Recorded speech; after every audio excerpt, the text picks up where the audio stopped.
하겠습니다.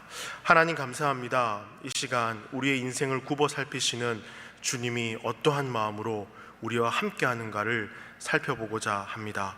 주님을 향한 우리의 마음들이 변하지 않고 오로지 주님을 바라볼 수 있는 우리의 삶이 되길 소망합니다. 감사하며 예수님의 이름으로 기도합니다. 아멘. 자, 오늘 함께 읽은 말씀 시편 53편 말씀을 가지고요, 제목이 좀 긴데요, 하나님이 하늘에서 인생을 굽어 살피사라는 제목으로 말씀을 전하고자 합니다. 2주 전이었습니다. 목요일 오전에요, 우리 노인대학을 담당하는 김설동 전도사님과 1층 식당에서 잠깐 이야기를 나누고 있었는데, 계속해서 저희 앞에요, 60대 중년의 남자분이 교회를 계속 왔다 갔다 하시는 거예요. 누구를 찾는 것 같았습니다. 누구를 찾으실까? 그래 가서 여쭤보니까요, 그분이 안 계신 거죠. 그래서 저에게 시간이 조금 됩니까? 라고 물어보시더라고요. 아, 네, 당연히 시간이 되죠. 저희는 처음 보는 사이였습니다. 그래서 앞자리에 앉아서요, 이야기를 나누기 시작했는데요, 그분이 저에게 이런 말을 하셨습니다. 요즘 사는 재미가 좀 없습니다. 뭘 해도 즐겁지가 않더라고요. 잠깐 시간 되십니까? 아, 네. 저는 10대 때 집에서 차비 8,000원인가요? 그걸 가지고 이제 집을 나오시게 되고, 그러면서 직장을 타지에서 구하고 힘겹게 사셨더라고요. 그러니까 지금의 아내를 소개로 만나고 결혼을 하고, 큰아들이 또 결혼을 해서 가정을 이루고, 둘째 딸은 이제 간호사가 되었다고 했습니다.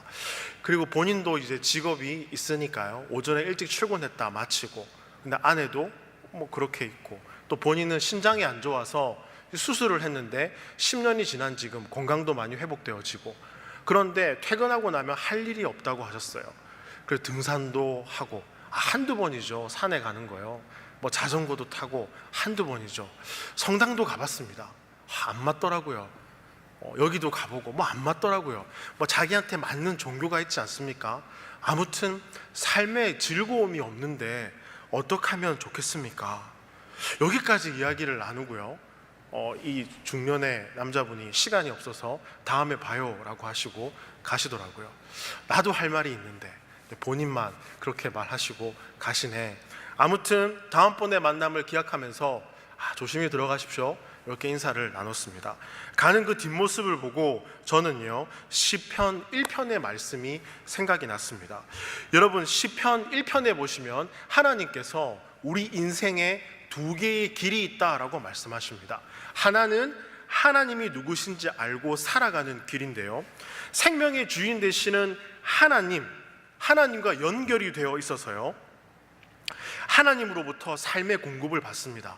그러니까 때에 따라 응답을 받고 때에 따라 결실을 맺고요, 그 하나님의 인도하심이 그 삶 가운데 가득하죠.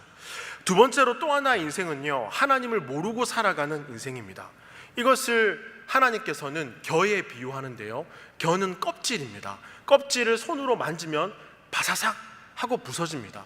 부서지고 흩어지고 뭔가 허무한 공허한 인생을 겨와 같다라고 말씀하시는데요, 이것은 마치 수생식물인 부평초와도 같습니다. 이거는요, 부평초는요, 물속에 뿌리를 못 내리고 물 위에 뿌리를 내리거든요. 그래서 여기저기 다 기웃기웃 되죠. 마음 가는 대로 흘러가고 그저 그렇게 그냥 세상 가운데 휩쓸려 살아간다라는 겁니다. 공급받는 생명과도 같은 곳이 없으니까 인생의 의미를 발견하지 못한다, 그런 생각이 참 저는 들었습니다. 그래서 여러분들께서 시편 1편을 읽어보시면 우리에게 묻고 있는 사실이 있습니다. 당신은 하나님과 함께하는 견고한 인생으로 살아가고 싶으십니까? 아니면 겨와 같이 흩어지는 그런 인생으로 살아가고 싶으십니까? 그런데 오늘 우리가 함께 읽은 이 시편 53편도요, 다음과 같은 질문을 합니다. 당신은 하나님을 믿으십니까?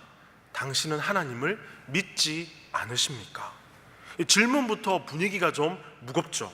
왜냐하면 이 세상에요, 두 인생의 길을 넘어서 두 종류의 사람이 있다고 오늘 함께 읽은 시편 53편은 말씀하는데요, 그 두 종류의 사람이 무엇인가 하면 1절에 보시면 어리석은 자가 나옵니다.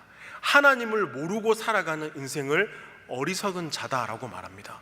그리고 두 번째로요, 지각이 있는 자. 2절에 보시면요, 하나님을 알고 살아가는 인생, 즉 시편 53편은 두 인생의 길도 있지만 두 부류의 사람이 있는데, 하나님을 알고 살아가는 사람, 하나님을 모르고 살아가는 사람이 이 땅에 있다라는 것입니다.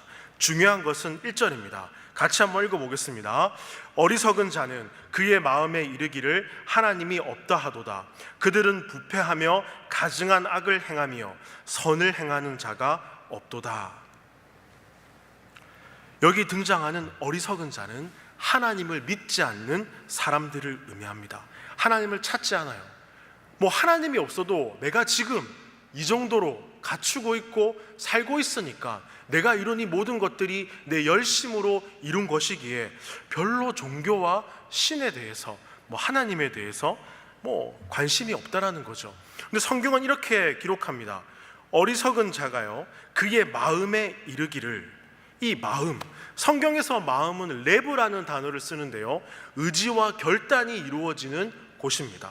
그래서 하나님이 계시지 않습니다 라는 것이요, 지식에서 비롯된 게 아니라 의지적으로 마음에서 결심했다라는 겁니다. 하나님은 있지, 나는 하나님을 믿지 않아. 이보다 악한 게 어디에 있습니까? 마음은 모든 것이 시작되는 곳입니다. 그리고 이 마음에 우리는요, 모든 것을 담을 수 있습니다. 상상하는 것들, 이루고 싶은 것들. 왜요? 이 마음은요, 아무도 모르거든요. 제가 여기 앞에 계신 집사님의 마음을 들여다본다면 얼마나 소름 돋겠습니까? 오늘 이런 마음으로 예배 오셨네요. 와, 집사님 대단하십니다. 이렇게 살피면 여러분들 오실 수 있겠습니까? 와, 그렇지 못하죠. 우리는 하나님께서 이 마음을요, 보고 계신다는 것을 알고 계셔야 됩니다. 실제로 예수님은요, 광야 시험을 마치고 세례를 받으신 이후에 하신 설교가요, 회개하라, 천국이 가까이 왔느니라였습니다. 이 회개가 행동의 변화가 아니라 마음의 변화를 말합니다. 주님께서 우리가 어떤 마음으로 살아가고 있는가를 아셨기 때문에 회개하라라고 말씀하셨죠. 내가 너의 마음을 두드린다라는 것입니다. 이제부터 너의 마음을 내가 두드릴 텐데, 이전과는 다른 전혀 새로운 사고방식과 가치관으로 살아가자라는 것입니다. 이 회개하라라는 말씀이 들리는 사람은요, 이 마음에 복음을 담습니다. 이 마음 중심에 예수님이 중심에 계십니다. 악인은 죄가 또아리를 틀고 있지만요. 그래서 어리석은 이들은요,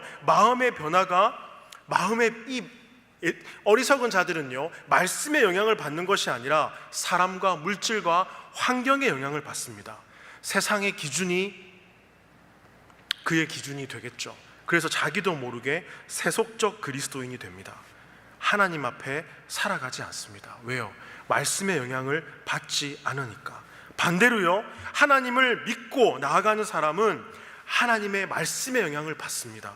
하나님의 마음을 들여다보고 말씀의 영향을 받기 때문에 정직합니다. 성실합니다. 진실합니다.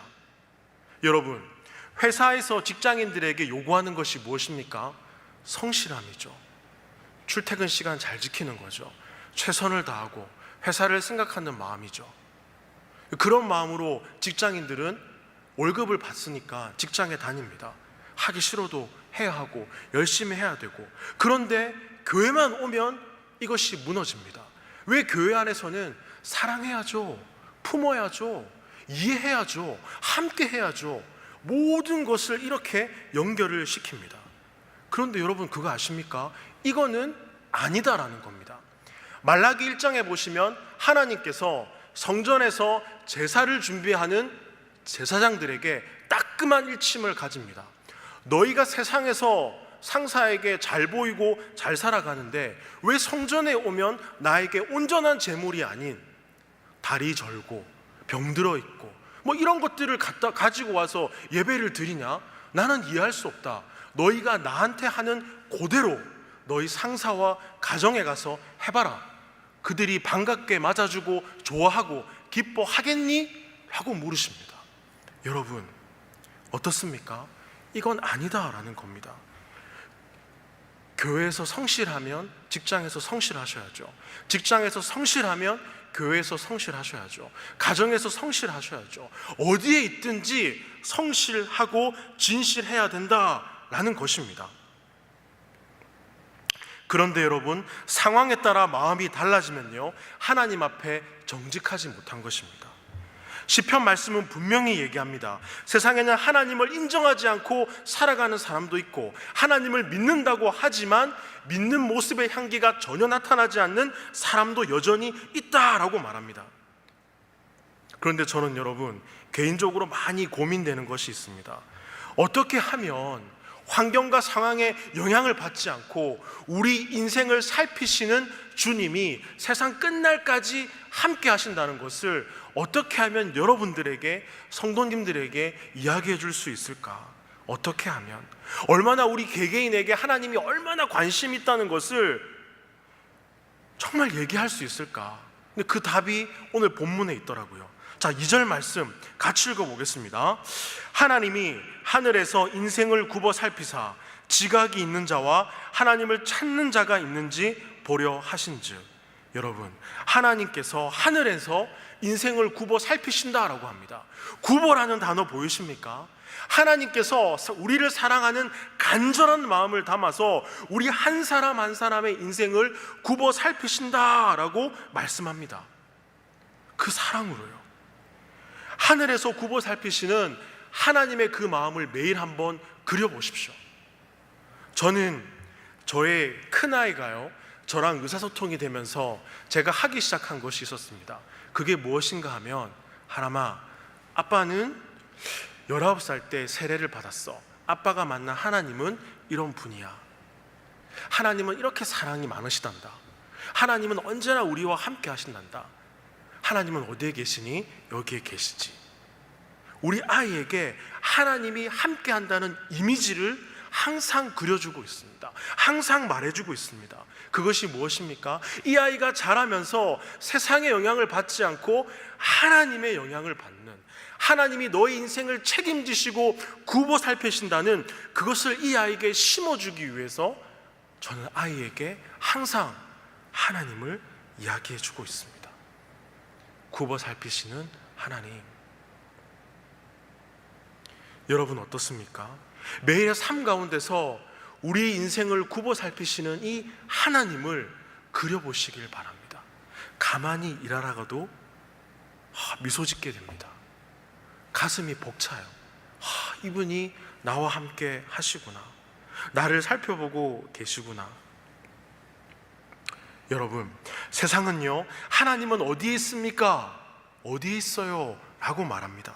믿음이 있는 우리도 우리 앞에 무언가 보이지 않으면 하나님은 어디 계십니까? 라고 우리는 묻기도 합니다. 그러나 하나님은 여전히 우리와 항상 함께 있음을 믿으시길 바랍니다. 시편 1편에 보시면 주야로 묵상하는 자가 복이 있다고 합니다. 주야라는 단어는 항상이라는 단어입니다. 시간적인 의미와 질적인 의미를 같이 갖고 있는 단어입니다. 상황과 환경을 초월한다. 주야로 하나님의 말씀을 읊조리고 공부하고 묵상하고 가까이 하는 인생은 환경과 상황을 초월한다라고 말합니다. 이렇게 주야로 하나님의 말씀을 묵상하는 인생이 성경은 복이 있다라고 말하면서 오늘 2절의 말씀과 연결이 되옵니다. 내 인생을 굽어 살피시는 하나님을 바라보며 살아간다라는 것입니다. 여러분이 무엇을 가까이 하셔야 되겠습니까? 하나님을 가까이 하시길 바랍니다. 하나님의 자녀에게 있어서요, 하나님을 바라보는 삶은 너무나 중요합니다. 왜요? 사람은 누구를 가까이 두고 있는가, 누구를 바라보고 있는가에 따라서 삶의 방향이 달라지거든요. 이전날 저는 국민학교 5학년 때요, 노는 아이들하고 좀 어울려 다녔습니다. 저희 어머니가 되게 싫어하셨어요. 승범아, 그 친구들하고 안 다녔으면 좋겠어. 성적이 자꾸 떨어지고 집에 늦게 가고 맨날 놀고 그렇게 밖으로 다니고 지우개 따먹기 한다고 보조가방에 한가득 지우개가 가득이고 그렇게 개구지게 놀았습니다. 그런데 국민학교 6학년이 되었을 때 처음으로 남자 선생님을 만났어요. 이 선생님은요, 저의 국민학교 1학년 때부터 5학년까지의 저를 다 알고 계신 분이었습니다. 그러니까 저에게 관심이 있으셨죠. 그러니까 저에게 이런 말을 하시더라고요. 승범아, 학교 끝나면 가지마, 교실에 남아. 왜요? 같이 공부하자. 공부를 가르쳐 주셨습니다. 그 당시에 그냥요. 남자가 취미가 있어야 돼. 장기판 가지고 와. 장기를 가르쳐 주셨어요. 그 선생님한테 장기도 배우고 선생님한테 공부도 배우고 그렇게 1학기가 흘러갔죠. 성적이 많이 올랐을까요? 안 올랐을까요? 많이 올랐죠. 하도 개구지기 지내서 공부를 잘 안 했거든요. 6학년 때 성적이 많이 올랐습니다. 급식 반장도 했습니다. 아무튼 그래서 저를 앞에 세워놓고 저희 선생님이 한 말이 아직도 기억납니다. 승범이처럼 열심히 하면 다 할 수 있어. 과정이 중요해. 선생님이 그걸 가르쳐 주셨어요. 어리지만 어린 나이에 저는요, 내 옆에 누가 있는가가 정말 중요하다는 사실을 저는 깨닫게 되었습니다. 이것이 너무나 중요한 경험이 되어서 예수님을 믿으면서도 이 사실이 변하지 않았습니다. 내가 하나님을 가까이 하며 살아가기를 소원했던 27살 그때요, 내 인생을 굽어 살피시는 이 하나님께서 내 인생을 책임져 주실 거야. 맡기자, 맡겨보자. 하나님 인도해 주십시오. 왜요? 여러분 2절 말씀 보십시오. 나를 찾는 자를 찾으신다라고 하십니다. 제가 하나님을 찾았죠. 말씀 앞에 섰습니다. 하나님이 내 삶을 인도해 가기 시작하시더라고요. 그러면서 어느덧 40이 넘어서 목사가 되고 여러분들과 함께 이렇게 하나님 앞에 믿음 생활을 같이 하고 있습니다. 여전히 하나님은 지금도 하나님이 저희 인생을 굽어 살피시는 것을 보여주고 계시고요.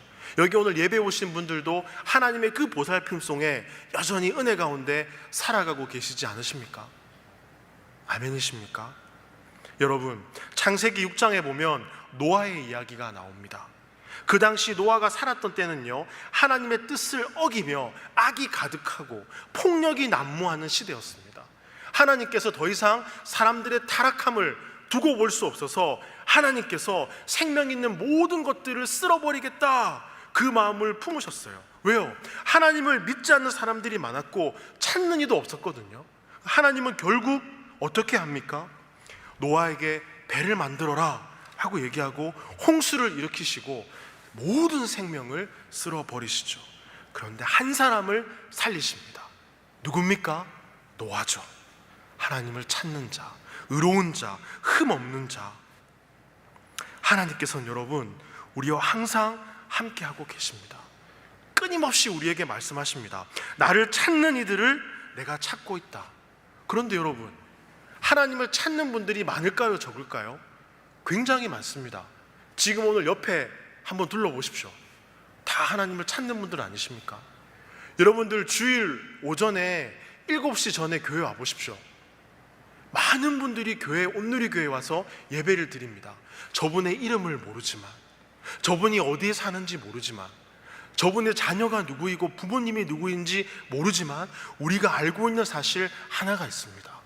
모두가 다 예수를 믿는다는 것입니다. 모두가 다 하나님 앞에 예배하기 위해서 나온다는 사실입니다. 이렇게 많은 분들이 온누리교회에 나와서요, 이 예배당에서 하나님을 찬양하고 말씀을 읽고 기도하고 하나님을 바라보는 이들이 많다라는 것을 하나님은 매일의 삶 가운데서 우리에게 보여주고 계십니다. 히브리서 12장 1절에 보시면요, 이러므로 우리에게 구름같이 둘러싼 허다한 증인들이 있으니 모든 무거운 것과 얽매기 쉬운 죄를 벗어버리고 인내로서 우리 앞에 당한 경주를 하며. 허다한 증인들, 구름대같이 많지 않니? 라고 말씀합니다. 그런데 오늘 본문에는 뭐라고 합니까? 3절 보십시오.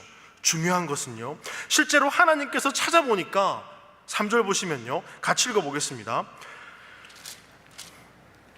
각기 물러가 함께 더러운 자가 되고 선을 행하는 자 없으니 한 사람도 없도다. 없대요. 내가 찾아보니까 찾는 자가 없대요. 로마서 3장 11절에 보시면 깨닫는 자도 없고 하나님을 찾는 자도 없고 다 치우쳐 함께 무익하게 되고 선을 행하는 자 없나니 하나도 없도다.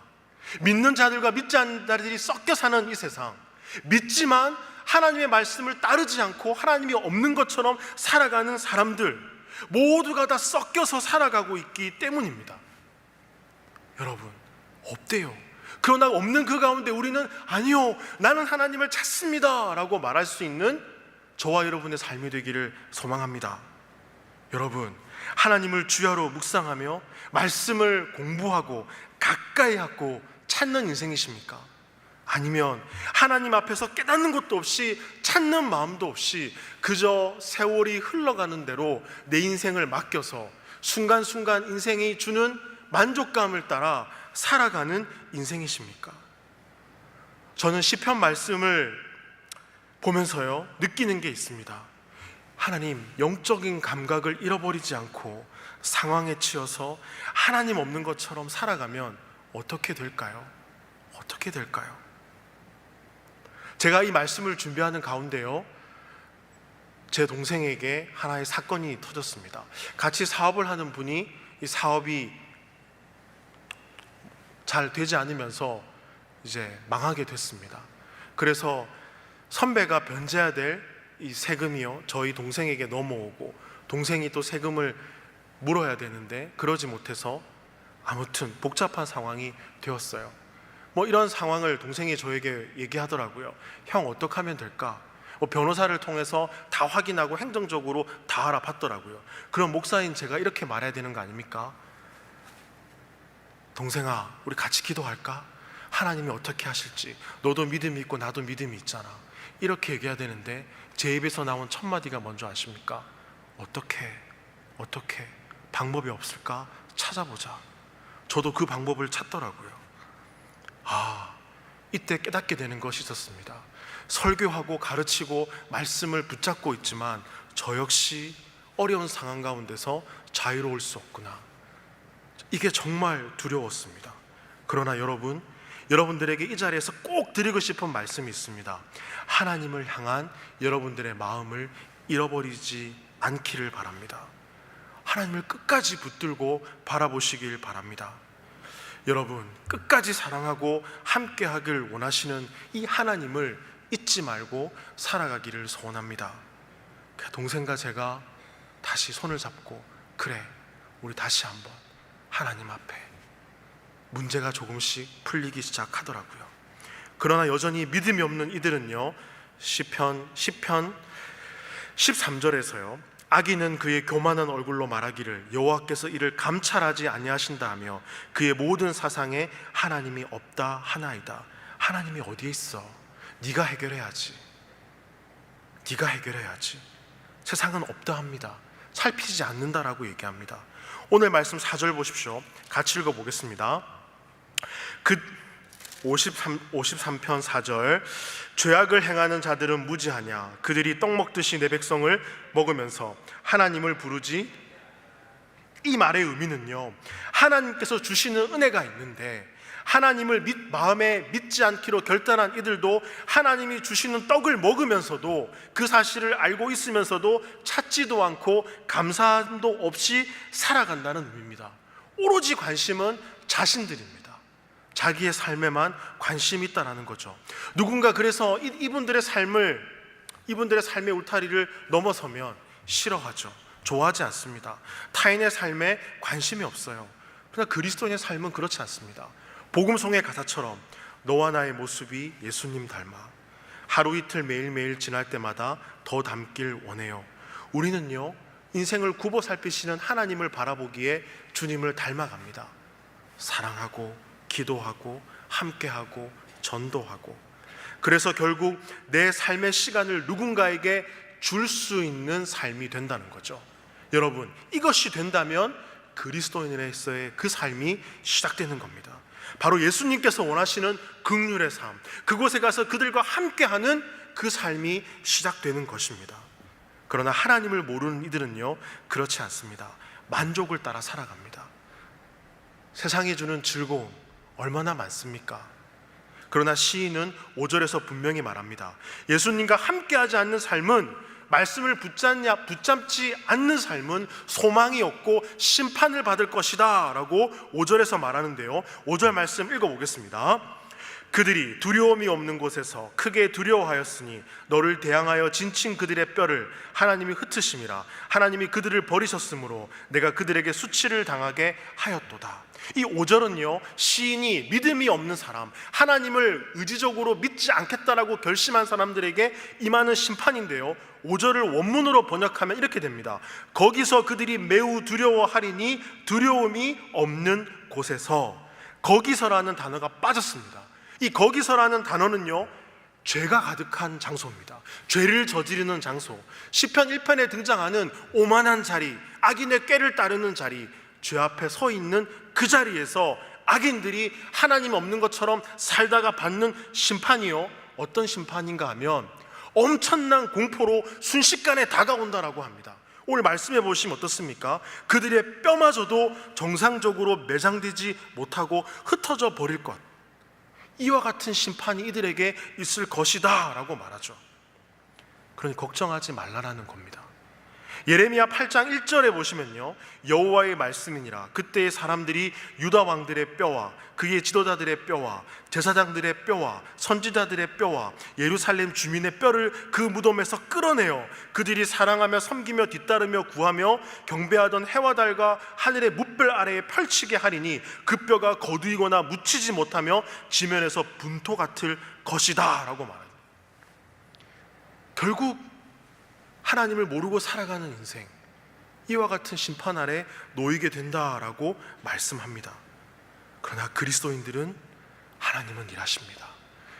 그리하지 아니하실지라도 하나님은 우리의 하나님이시고 아버지이십니다 하는 믿음을 가지고 살아갑니다. 왜요? 인생을 굽어 살피시는 하나님의 마음을 알거든요. 내 삶에 너무나 관심이 많으시는 하나님을 알거든요. 환경이 흔들릴수록 이 믿음은 더욱 견고해집니다. 우리가 바라보는 대상이 더 뚜렷해집니다. 아, 하나님이시구나. 6절 보십시오. 6절 보시면요, 같이 읽어보겠습니다. 시온에서 이스라엘을 구원하여 줄 자 누구인가? 하나님이 자기 백성의 포로된 것을 돌이키실 때 야곱이 즐거워하며 이스라엘이 기뻐하리로다. 하나님께서 백성들을 구원하고 보호하실 것입니다 라고 확신하죠. 그래서 이렇게 고백합니다. 야곱이 즐거워하고 이스라엘이 기뻐할 겁니다. 기뻐하죠. 여러분, 시인은요, 구원할 자가 누구인가? 그 누구가 누굽니까? 하나님이시라는 것을 알고 있습니다. 모든 것의 시작이 하나님이다. 하나님으로부터 모든 것이 시작한다. 그래서 하나님을 찾고 하나님 앞에 나아가야 된다라고 말합니다. 여러분, 부부가 되면서요, 결혼을 하고 부부가 되니까 깨달아지는 게 있습니다. 그것이 무언가 하면 평생 서로를 알아가야 된다라는 겁니다. 기쁠 때나 힘들 때나 슬플 때나 함께 서로 나누고 이야기하고 소통하고. 여러분, 아기가 태어나니까요, 아내에게 안 보이던 점이 보이더라고요. 제게도 안 보이는 점이 보이더라고요. 우리 아내가 이렇게 다정했을까? 내가 이렇게 철이 없었나?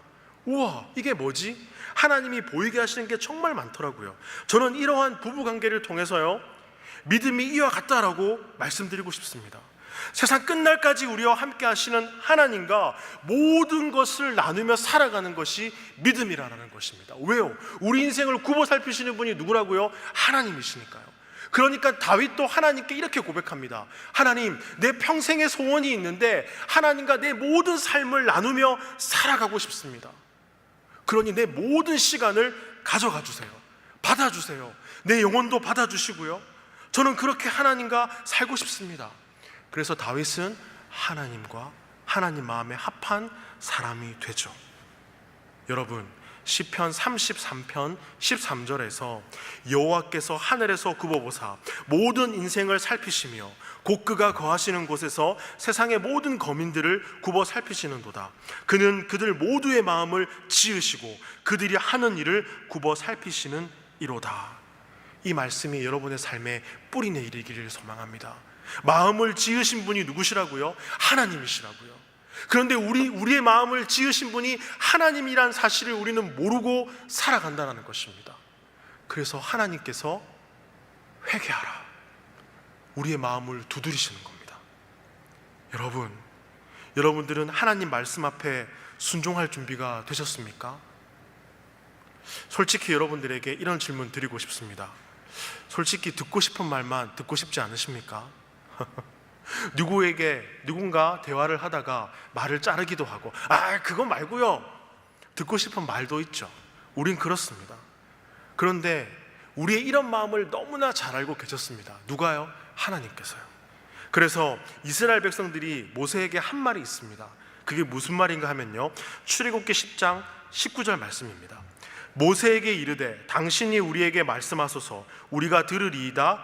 하나님이 우리에게 말씀하시지 말게 하소서 우리가 죽을까 하나이다. 모세에게요, 하나님이 말하지 않게 해주세요. 너무 무섭고 두려워요 라고 부탁합니다. 이게 우리의 마음 아닙니까? 하나님이 어떠한 말을 하시든 간에 여러분, 아멘, 그렇게 살겠습니다 라고 할 준비가 되셨습니까? 왜 우리 삶 가운데 하나님의 인도하심이 없는 것 같고 하나님이 살아계시지 않는 것 같고 그런 의구심이 들 때가 있을까요? 여러분, 다윗도 이런 고백을 합니다. 하나님, 어떻게 우리를 버리셨나요? 어떻게 우리를 버리실 수 있습니까? 이런 고백을 한다니까요. 이걸 보면 저희도 동일하게 하나님께 이런 고백을 할 수 있다는 겁니다. 그러나 왜 우리의 삶 가운데에 함께 하시고 굽어 살피시는 하나님을 바라보지 못할까요? 회개하라, 이 말씀이 들리지 않기 때문입니다. 내 마음을 두드리시는 하나님의 말씀이 우리 삶 가운데 들리지 않기 때문입니다. 여러분, 하나님의 그 말씀이 저와 여러분의 삶 가운데 들리기를 소망합니다. 그래서 저와 여러분들이요, 하나님, 제가 하나님을 찾는 자입니다. 여기 있습니다. 딴 데 시선을 두지 마시고 하나님 여기 봐주십시오. 하나님을 사랑하고 하나님과 함께하기를 소원하는 하나님의 자녀가 여기에 있습니다. 하나님 말씀해 주십시오. 이 마음이 언제든지 변할 준비가 되어 있습니다. 이런 마음으로요, 여러분 살아가신다면 하나님은 끊임없이 여러분 삶 가운데 두드리실 겁니다. 인도해 가실 겁니다. 그럼 여러분들은 이렇게 고백할 수 있겠죠. 내 인생을 굽어 살피시는 분 하나님이시구나. 하나님 감사합니다. 감사합니다. 이것이 정말 행복한 인생이군요. 이것이 정말 하나님과 함께하는 인생이군요. 하나님 사랑합니다. 여러분, 그렇게 이 믿음의 길을 잘 걸어가시는 온누리 교회 성도님들 되기를 소망합니다. 이 말씀 기억하시면서요, 우리 기도했으면 좋겠습니다. 하나님 감사합니다. 오늘 시인은 우리의 인생을 굽어 살피시는 하나님을 바라봐야 된다고 말씀합니다. 우리를 정말 사랑하시고 함께하길 원하시는 그 주님이 항상 언제나 우리의 마음을 두드리고 계십니다. 그리고 하나님의 이름을 부르고 찾는 인생을 찾고 계십니다. 하나님, 내가 바로 하나님을 찾는 자입니다. 내가 바로 하나님을 찾고 있는 하나님의 자녀입니다. 하나님, 언제나 말씀하십시오. 언제나 그 말씀을 따라 살아갈 준비가 되어 있습니다. 하나님과 함께하고 싶습니다. 하나님을 바라보고 싶습니다. 하나님께 뿌리를 내려 하나님으로부터 생명을 공급받고 그 말씀을 따라 살아가고 싶습니다. 우리의 인생을 굽어 살피시고 함께 해주시니 감사합니다. 그 주님 사랑합니다. 예수님의 이름으로 기도합니다. 아멘.